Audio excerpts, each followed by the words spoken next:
Hello guys, I'm Ardia and welcome to my YouTube channel.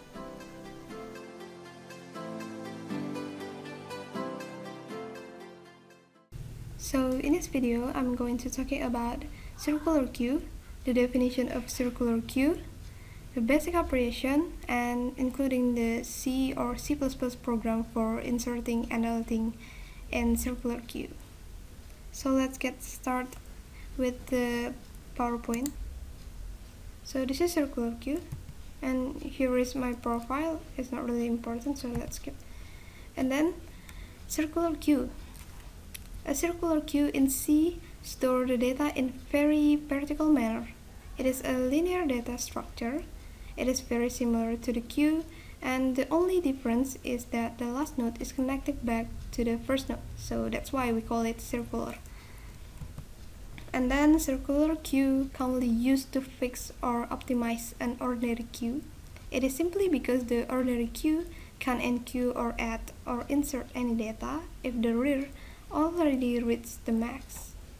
In this case, even you dequeue or delete or remove one or two or many data from your array and you still have some empty slot, it doesn't mean you can enqueue data anymore.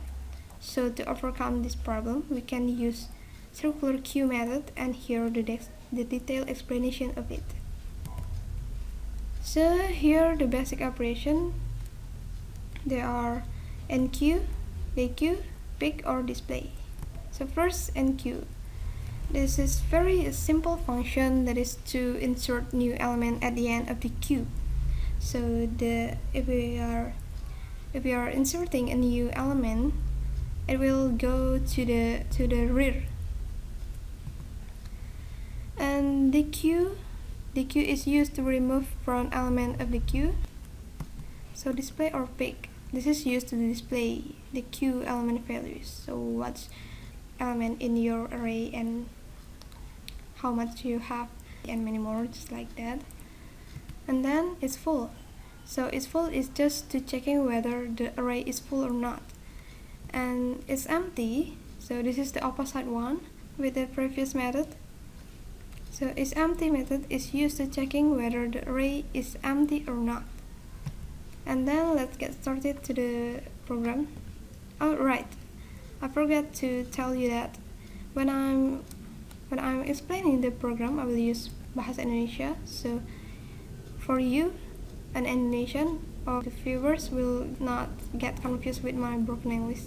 So let's change into Bahasa Indonesia because English is hard. Jadi di sini saya akan mulai menggunakan bahasa Indonesia untuk menjelaskan programnya supaya lebih mudah ya.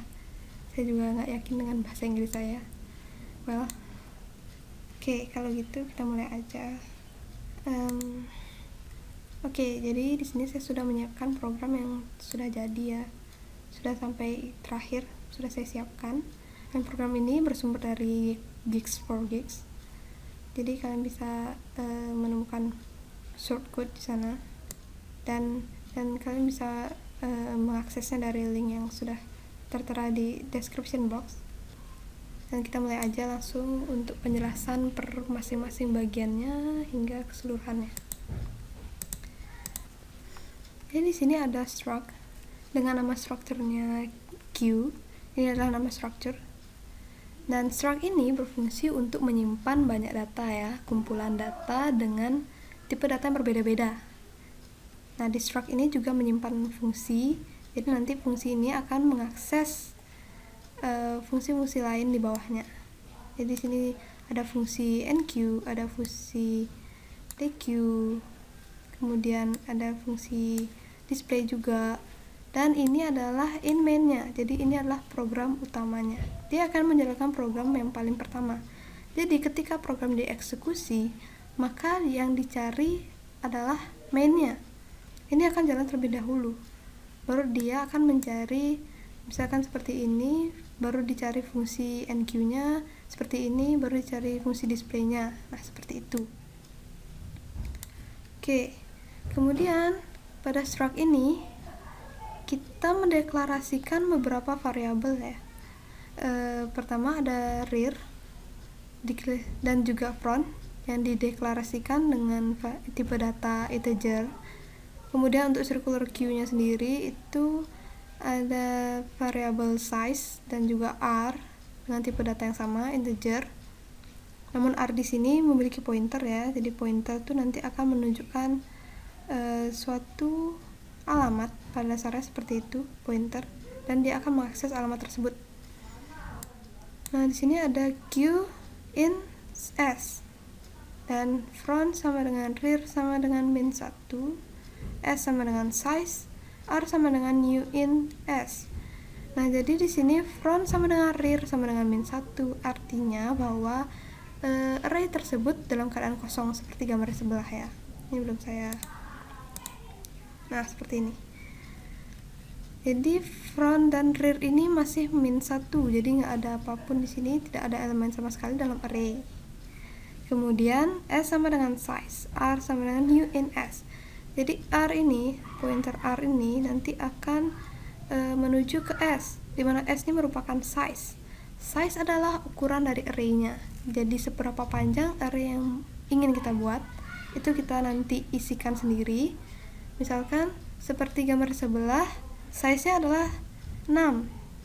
Dari indeks ke 0 sampai indeks ke 5. 1, 2, 3, 4, 5, 6. Jadi size-nya sama dengan 6. Dan dia nanti akan masuk ke variabel s yang menyimpan nilainya, yaitu 6.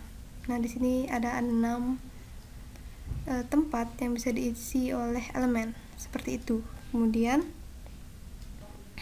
Kemudian ada beberapa fungsi di sini ya. Ada 3 fungsi, yaitu enqueue, dequeue, dan displayQueue.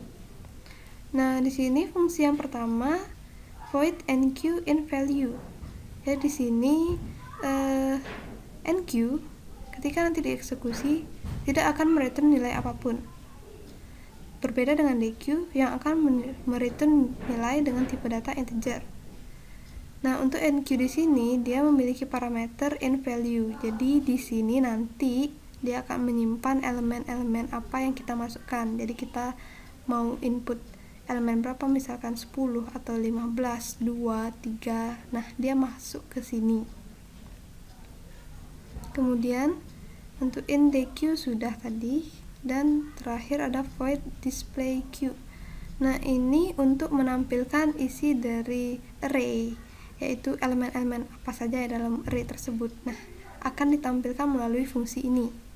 Seperti halnya ketika kita menekan kontrol, kemudian kita klik, maka dia akan tersambung ke fungsi yang di sini. Dia akan mengakses apapun yang ada di sini. Kemudian ya kita menelusuri dequeue, maka dia akan mengakses dia akan mengakses beberapa pernyataan statement yang ada pada fungsi dequeue ini. Sama halnya dengan displayQueue, jika kita menelusuri displayQueue ini, maka dia akan juga mencari fungsi dequeue dan melihat statement apa saja yang ada di dalamnya, seperti itu. Dan juga untuk penamaan dari data-data yang ada dalam ini namanya tipe data bentukan ya. Tipe data bentukan seperti integer yang ada di sini juga itu merupakan tipe data bentukan, dan semua ini juga bisa dibilang member dari struct.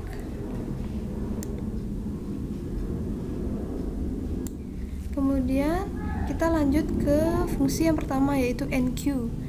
Bagaimana sih cara kerja dari enqueue ini?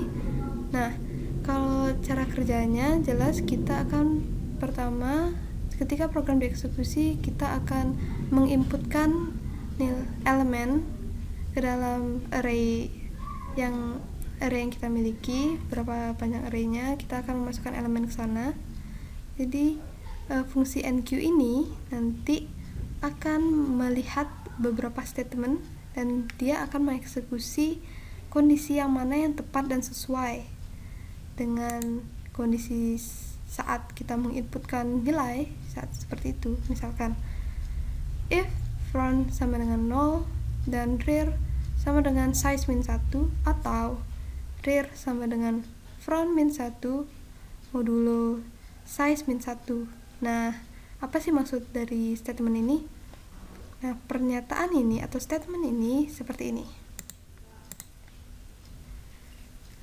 Ini setelah jika statement ini terpenuhi, maka dia akan mengeluarkan perintah berupa printf, yaitu mengeluarkan kalimat Q sudah penuh. Jadi Q sudah penuh tuh gambarannya seperti ini. Kenapa seperti ini? Nah, di sini ada dikatakan front sama dengan 0 dan rear sama dengan size min 1. Di sini front sama dengan 0 dan rear-nya sama dengan size min 1. Di sini size-nya 6. 6 dikurangi 1, 5. Berarti jika front sama dengan 0 dan rear sama dengan 5, maka printf Q sudah full, sudah penuh. Seperti itu. Jadi jika keadaannya seperti ini, maka dia akan mengeluarkan output berupa kalimat Q sudah penuh. Sama halnya seperti yang kedua ya. Rear sama dengan front min 1 modulo size min 1. Gimana sih gambarannya? Nah, seperti ini. Oh, ini yang tadi is full. Kemudian gambaran yang kedua itu seperti ini. Misalkan di sini pernyataannya rear sama dengan front min 1 modulo size min 1. Frontnya 2 dikurangi 1 sama dengan 1. Kemudian modulo size min 1. Kalau misalkan kita tulis seperti ini.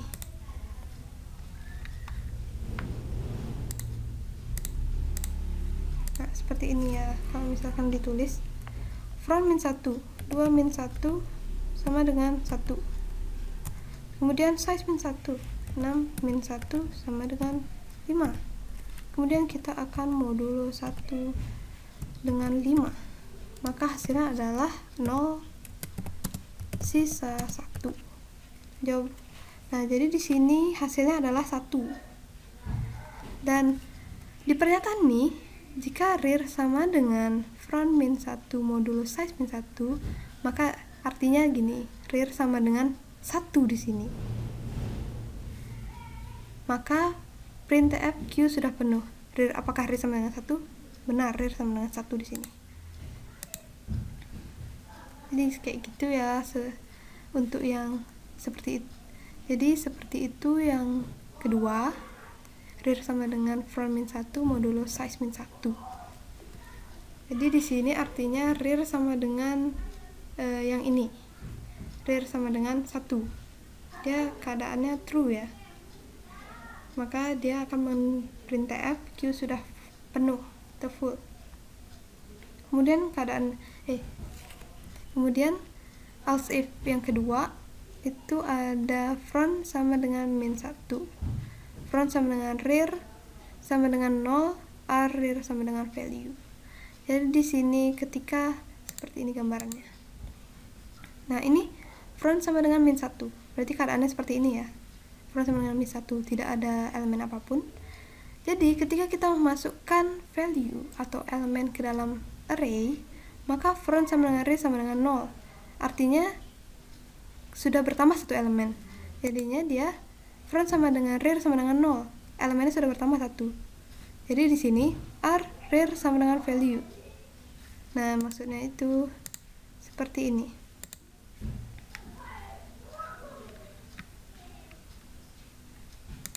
Oke, jadi di sini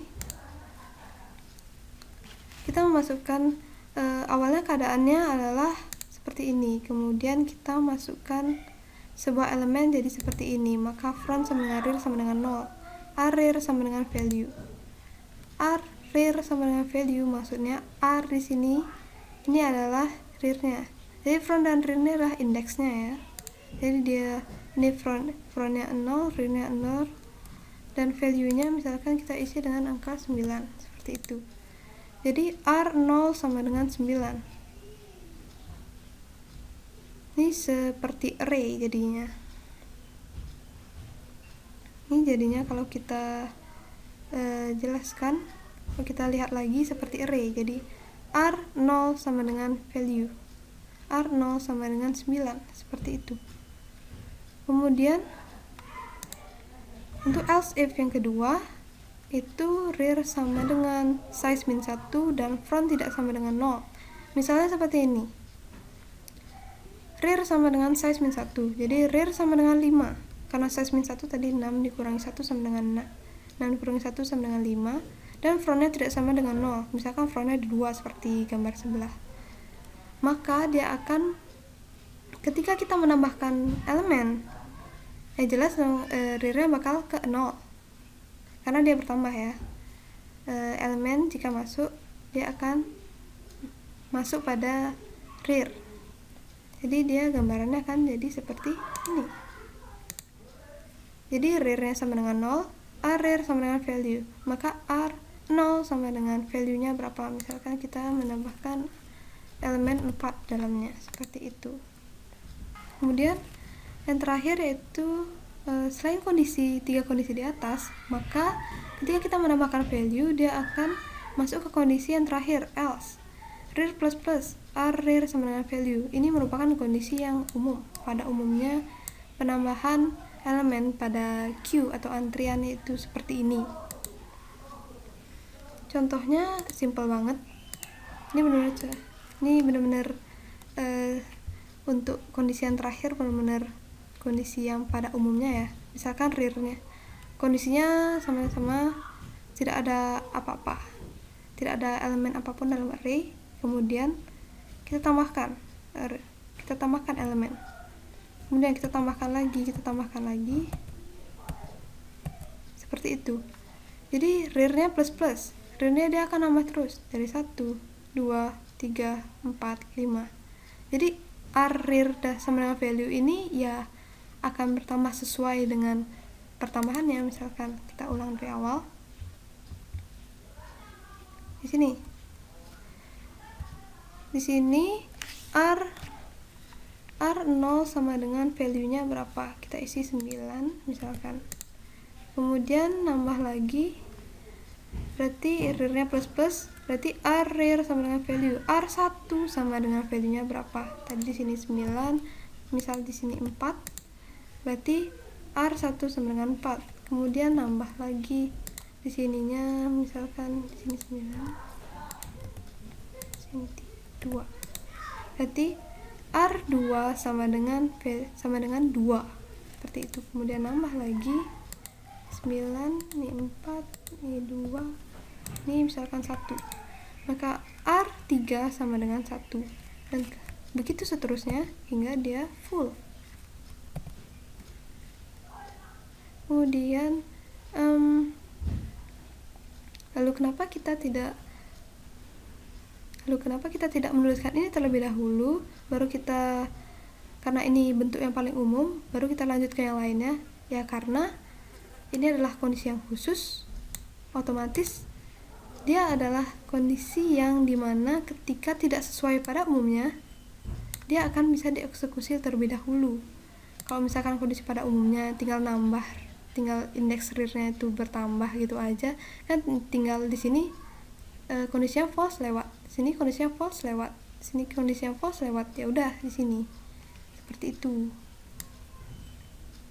Kemudian ketika kondisinya sudah full, lalu kita ingin menghapus elemen yang ada di array. Bagaimana caranya? Nah, fungsi dequeue ini akan mereturn nilai berupa dengan tipe data integer, yaitu return data. Nah, variabel ini nanti akan memiliki nilai yang akan di-return ke fungsi lainnya di dalam program tersebut. Nah, lalu setiap bagian ini apa sih artinya? Akan saya jelaskan sekarang. Jadi di sini if front sama dengan min 1, printf q kosong, return in min.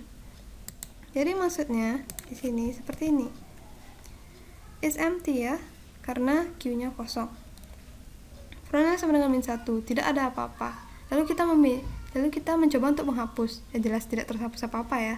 Ya jelas dia akan mengeluarkan perintah Q kosong. Seperti itu. Kemudian dia akan mereturn in min. Dia akan mereturn nilai yang paling terkecil dalam program tersebut. Kemudian ada in data sama dengan R front sama dengan min 1. Nah, ini kita mendeklarasikan ada deklarasi variabel data dengan tipe data integer, dan dia sama dengan R front, dan R front sama dengan min 1. Jadi di sini itu maksudnya ketika nanti kita sudah ada elemen-elemen di dalamnya, fungsi ini akan digunakan. Oke, kita lanjut ke yang lain dulu supaya lebih jelas. Nah, misalkan di sini if front sama dengan rear, front sama dengan min 1, rear sama dengan min 1. Kenapa bisa begitu? Karena misal kapan sih posisi front dan rear itu sama? Ya ketika hanya ada satu elemen. Ketika hanya ada satu elemen dan kita mendeq, kita menghapus elemen ini, maka yang terjadi adalah front menjadi min 1 dan rear menjadi min 1. Dia akan kosong seperti ini. Ini min 1. Oke, kemudian else if. Kondisi yang ketiga, else if front sama dengan size min 1, front sama dengan 0. Nah, ini pada kondisi ini ketika front sama dengan size min 1, yaitu ketika kondisi seperti ini ya, front sama dengan min 1, berarti front sama dengan 6 dikurangi 1, front sama dengan 5, maka front sama dengan 0. Jadi ketika frontnya ada di 5 dan kita mendeq elemen ini atau menghapus elemen yang ada di indeks kelima ini, maka frontnya akan menjadi 0. Ini dia, akan menjadi 0 frontnya ketika kita mendeq suatu elemen, dan ketika elemen tersebut atau front tersebut ada di indeks yang kelima. Jadinya dia akan seperti ini, frontnya ada di 0. Dan yang terakhir sama seperti sebelumnya, else front plus plus. Jadi ketika elemennya misalkan is full, ya elemennya penuh, dan kita ingin mendeq elemen-elemennya, maka mendeq ini akan selalu dimulai dari front, tidak mungkin dari rear. Kalau kita mengisi atau menambahkan data, maka data akan bertambah pada rear, dan ketika kita menghapus data, maka data akan terhapus dari front. Jadi ketika kita kondisi seperti ini, terus maka dia akan mengeksekusi kondisi yang ini, else front plus plus. Kita deq, dia bertambah frontnya jadi 1. Kita deq lagi, frontnya bertambah jadi 2, indeks kedua. Kita deq lagi, frontnya bertambah jadi indeks ketiga. Seperti itu. Dan dia akan mereturn data. Jadi data ini adalah indeks terakhir dari front yang kita deq tersebut. Misalkan frontnya di 3, maka datanya sekarang hanya ada indeks 3, 4, dan 5 seperti itu. Maka di sini data berfungsi untuk mereturn indeks tersebut. Kalau begitu kita lanjut aja ke display. Jadi fungsi display di sini juga void sama seperti enq ya. Jadi dia tidak mereturn data apapun, dan dia hanya menampilkan isi dari elemen. Jadi elemen apa saja pada array tersebut, maka elemen-elemen tersebut akan ditampilkan seperti itu. Nah, kondisinya ada 1, 2, 3. Ada 3 kondisi di sini. Dan untuk kondisi pertama, front sama dengan min 1, printf q kosong. Karena ini jelas sekali sama seperti pada deq. Ketika frontnya sama dengan min 1, otomatis tidak ada elemen yang ada di dalam array tersebut. Ini min 1. Jadi dia akan mengeluarkan output berupa kalimat q kosong seperti itu. Kemudian ini ada fungsi printf. Jadi ketika di sini lewat, kondisi di sini tidak terpenuhi, maka dia akan mengeluarkan output elemen dalam q saat ini bla bla bla, dan dia akan mencari kondisi mana yang tepat, apakah kondisi ini atau kondisi yang ini, seperti itu. Nah, ketika kondisinya rear lebih dari front, lebih dari sama dengan front, Nah, ini adalah kondisi seperti biasa ya, rear lebih dari sama dengan front, misalkan seperti ini. Nah, di sini rear-nya 4, front-nya 0. Ya jelas rear-nya lebih besar dari front. Maka dia akan mengeksekusi pernyataan perulangan atau looping for ini. Jadi in I sama dengan front, I kurang dari sama dengan rear, I plus plus. Printf specifier D, RI. Jadi di sini maksudnya ini adalah indeks. Jadi di sini maksudnya dia akan memulai, ini adalah nilai awalnya I sama dengan front, maka indeksnya 0 atau indeks dari frontnya itu maksudnya. Jika misalkan frontnya di 1, maka I-nya adalah 1. Jika frontnya di 0, maka I-nya adalah 0. Dan itu adalah nilai awal dari perulangan atau looping for ini. Kemudian ini adalah batas akhirnya. Batas akhirnya adalah I kurang dari sama dengan rear. Maka dia akan melooping dari 0 sampai dengan 4. Jadi frontnya karena di 0, maka in I sama dengan front, I kurang dari sama dengan rear itu adalah 4, dan I plus plusnya adalah increment. Jadi counter berupa increment. Jadi dia akan mengeluarkan output yaitu dari RI, R1 apa, R2 apa, misalkan seperti ini.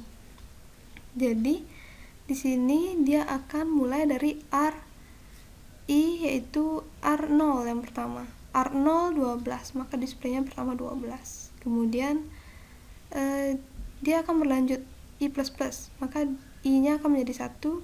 Dia akan mendisplay atau menampilkan angka 34. Kemudian I++ lagi, maka I-nya bertambah 1 lagi, jadi I-nya 2. Dan dia akan menampilkan angka 9.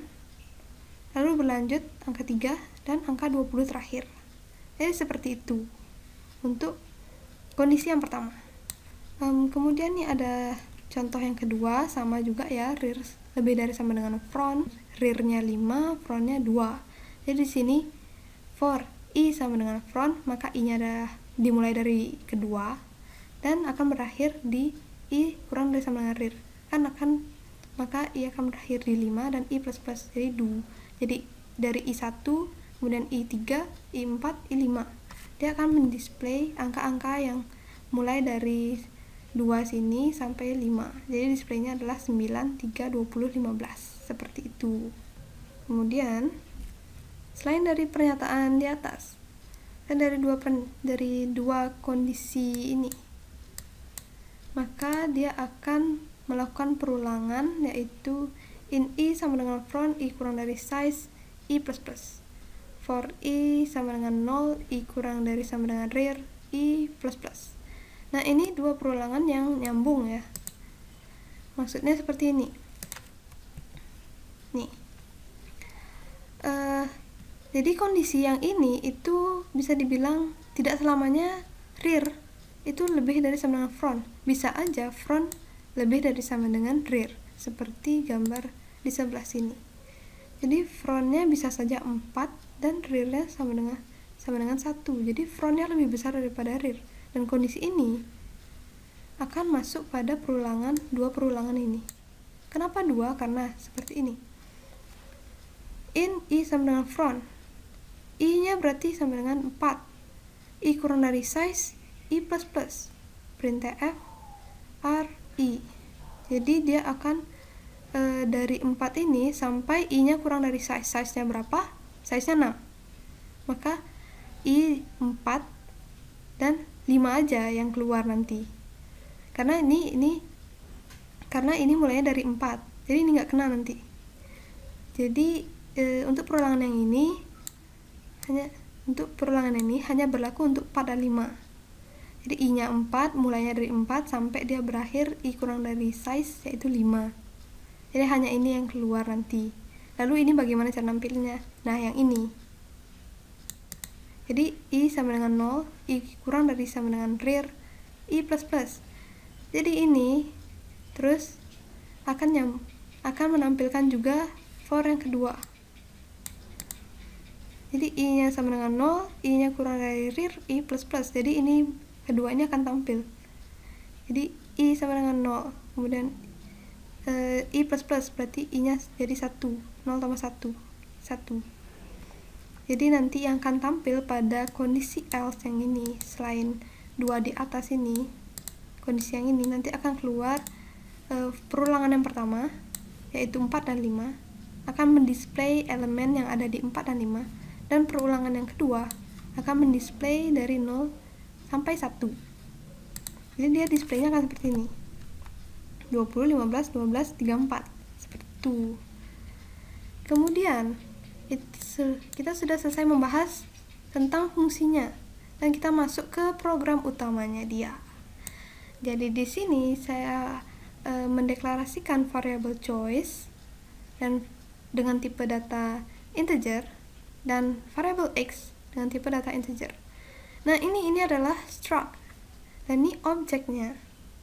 Objek itu maksudnya gimana? Jadi objek ini nanti akan bisa mengakses apapun yang ada di struct ini. Jadi Q nanti akan bisa mengakses struct yang ada di sini semua, seperti itu. Dia seperti jalannya lah, seperti jalan untuk mengakses nanti.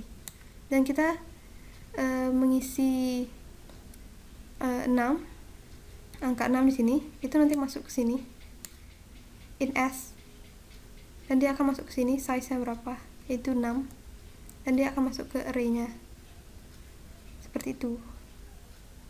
Lalu ada perulangan do while. Nah, jadi di sini ada perulangan do while, dan di sini ada label, nanti akan saya jelaskan. Kemudian pada program ketika dieksekusi nanti dia akan pertama mengeluarkan perintah ini, perintah F, pilihan, perintah atau statement ya, pilihan 1 NQ, 2 DQ, 3 display, 4 exit, masukkan pilihan Anda, scan F, specifier D, choice, dan ini untuk scan F memungkinkan untuk memasukkan inputan dari luar. Jadi kita bisa memberikan inputan berupa angka, karena di sini choice dideklarasikan dengan variable dengan tipe data integer. Jadi kita bisa memberikan inputan berupa angka, dan ketika kita memilih 1, maka dia akan melakukan proses NQ, 2 akan melakukan proses DQ, 3 akan melakukan proses display, dan 4 akan melakukan proses exit. Dan di sini ada switch case. Switch case ini bisa dibilang saudaranya if else ya. Jadi teman-teman seharusnya sudah tahu dengan switch case. Jadi switch ini akan mengeksekusi kondisi sesuai dengan pernyataan-pernyataan yang ada, yang mana yang sesuai pernyataannya. Jadi ketika kita memilih 1, maka case 1 akan dieksekusi. Misalkan kita memilih 1, maka kita akan men-NQ atau menambahkan elemen pada suatu array. Jadi untuk case 1 dia akan mengeluarkan output berupa kalimat masukkan elemen, kemudian scan F. Jadi di sini kita bisa memasukkan inputan, yaitu elemen yang ingin kita masukkan ke dalam array itu, dan kita akan mengakses fungsi. Jadi cara kita untuk mengaksesnya itu bagaimana? Ya, caranya adalah objek, kemudian titik, kemudian fungsinya apa. Kalau kita mau NQ, maka kita akan memanggilnya dengan key titik NQ kemudian X, karena kita memasukkan inputan. Misalkan kita memasukkan 30, maka indeks yang pertama yang masuk adalah 30, maka front sama dengan rear sama dengan 0. Seperti ini, misalkan yang mana ya, ini kan kita masukkan angka 30, maka front sama dengan rear sama dengan 0. Itu adalah insert untuk indeks yang pertama. Kemudian kita masukkan lagi berlanjut indeks yang pertama, kemudian dia akan go to awal. Nah, jadi perintah go to ini akan mencari label yang sama. Jadi dia akan mengulangi lagi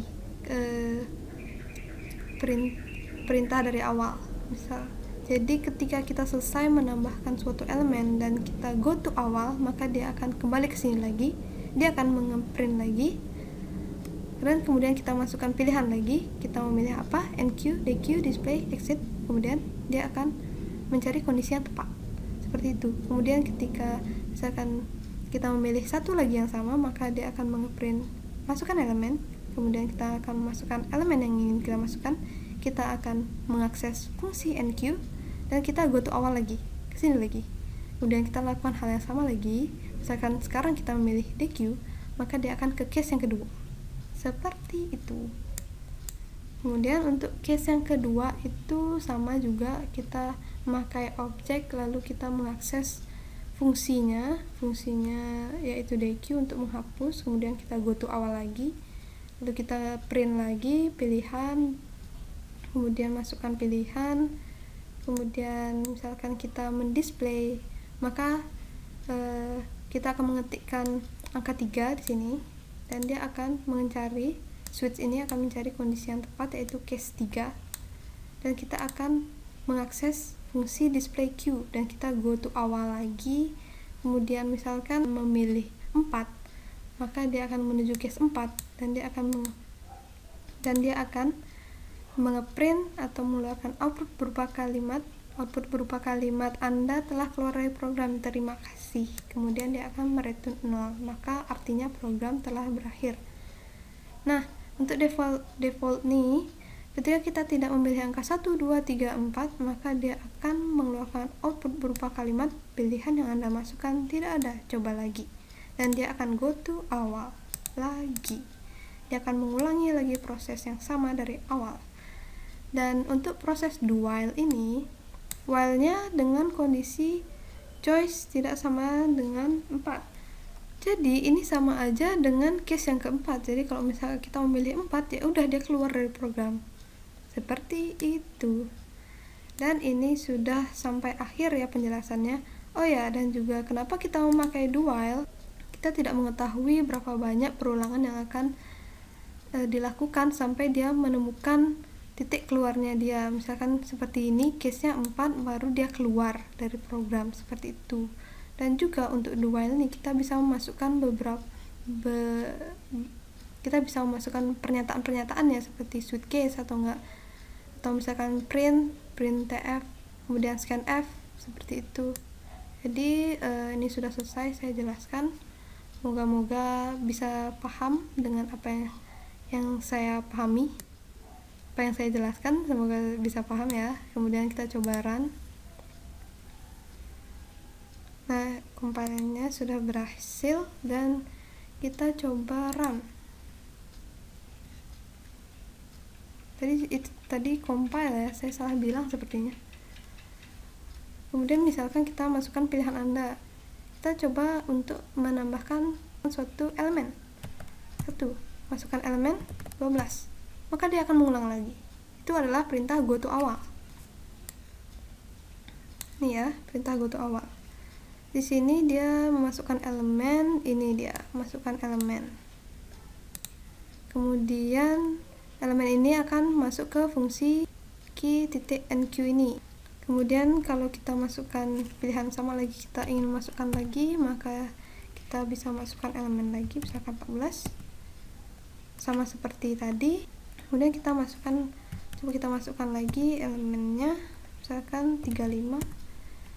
Dan kita sudah punya 3 buah elemen ya dalam sebuah array, dan kita coba untuk display, melihat apa saja elemen yang ada. Nah, ini sudah terlihat 12, 14, 35. Ini sesuai dengan perintah display yang ini. Jadi di sini dia akan mencari yang mana yang tepat dan dia akan mengeluarkan output seperti ini. Kemudian sama seperti sebelumnya juga, setelah display go to awal lagi, dia akan mengulang lagi dari sini, dan dia menuju ke sini lagi. Nah, coba kita NQ, maksud saya DQ, kita menghapus. Tidak terlihat apa-apa ya, karena dia menghapusnya di dalam programnya, jadi kita belum tahu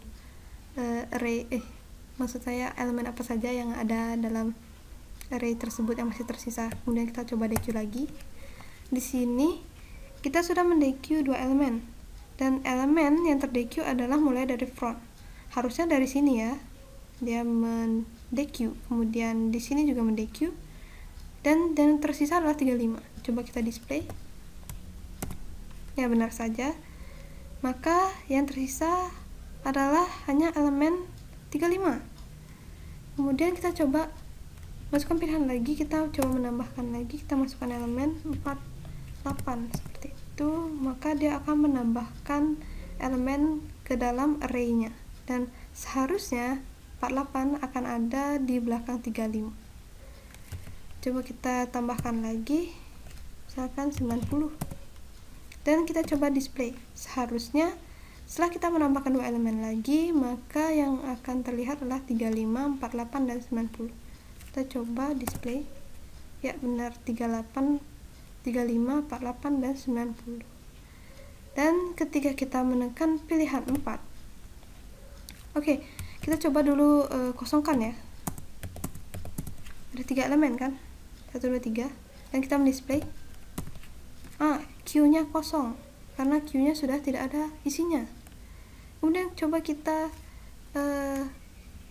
hapus lagi, meskipun tidak ada apapun, dia akan mengeluarkan output berupa kalimat Q kosong.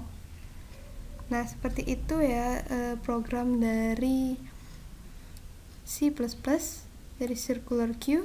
Dan kita coba tekan, masukkan pilihan 4 untuk exit, dan dia akan mengeluarkan kalimat berupa atau output berupa kalimat Anda telah keluar dari program, terima kasih. Dan sekian saja dari video yang bisa saya sampaikan, yang bisa saya tampilkan, dan bisa saya jelaskan.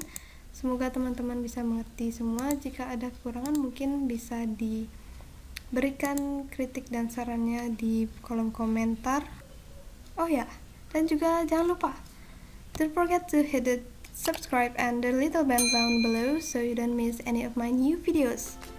And this is the last. Goodbye.